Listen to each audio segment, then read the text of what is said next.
Hey guys, in this video I'll be explaining the Kalphite King and how to kill it. Before I start the guide, I want to tell you about a website I've been working on that tracks the drops you get. It's called droprate.net, and although at the time of upload it's still in beta stage, you can use this site to track your drops from various monsters and then find out what the drop rate is for an item. Eventually I want to improve on it by allowing accounts to be made to save your progress and a few other ideas I have. If you do check it out and you find there isn't an item that should be there, please send me a YouTube message or use the contact form on the website to give me some feedback. You can get to the exiled Kalphite hive, which is where the Kalphite King is located, by using the bandit camp teleport and running south. If it's your first time entering the tunnels, there's a shortcut that can be cleared for faster returns. The Kalphite King uses all three attack styles and has a special attack that can one-hit you if someone doesn't use the ability Provoke, making it impossible to solo. He always starts out in the melee phase, which is indicated by his orange wings.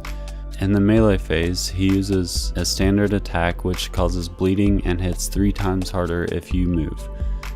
You can counter this by using Freedom. His second melee only attack is Stomp. He stomps, and if you're in melee distance, you get pushed back and your defense is lowered. The melee phase is always the first, but from there it can change randomly. He's weak to fire magic in this phase.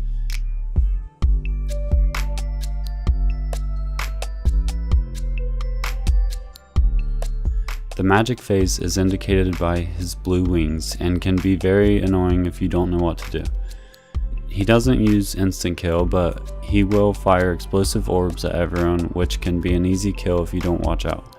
The blue orbs can deal up to 3,000 and stun you, while the other greenish yellow orbs can hit up to 4,000 and can stack from other people's orbs. That move alone is a good reason to have a moderately sized team. If you get stunned on this attack, you can use Escape or Freedom to break the stun.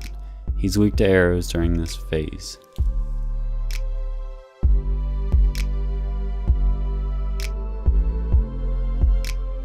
The ranged phase is indicated by his green wings, and his standard attack is similar to the Kalphite Queen's ranged attack.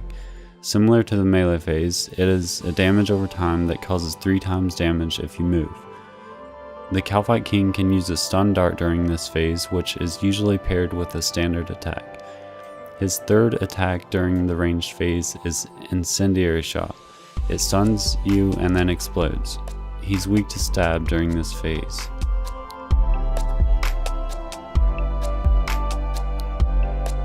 In all 3 phases, he uses Charge, in which he brightens up and then pushes everyone in his way back, dealing some damage if you don't move out of his way. He moves in the direction of his target.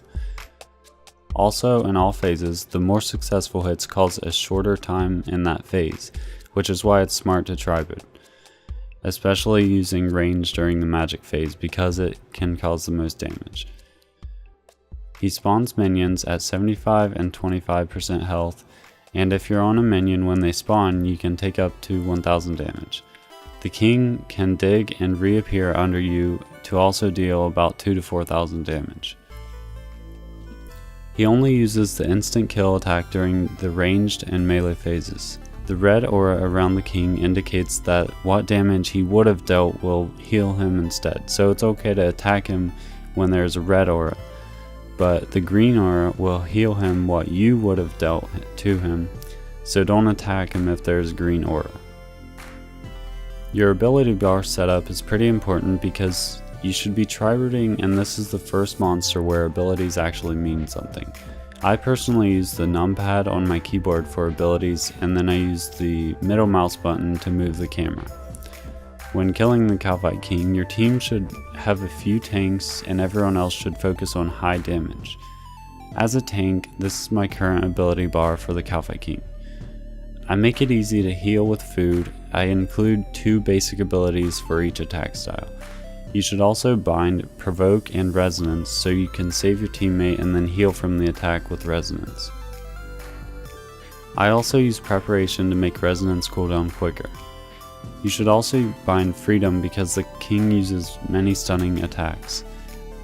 As for the gear, I wear Ganodermic and a shield for the ranged and melee phases, and use a two-handed bow for the magic, since he doesn't use the instant kill in that phase and he's weak to arrows.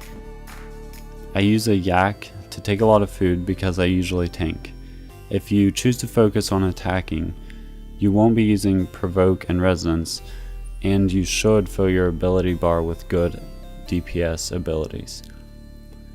You also will want to use a Titan for higher DPS instead of a yak.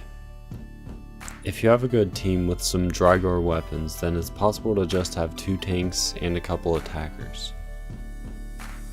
This video should have given you enough information to at least try the Kalphite King. If you do give it a try, please check out droprate.net and give me some feedback. Even if you think it's something you won't use, I'd like to know. I hope this video helped, and thanks for watching.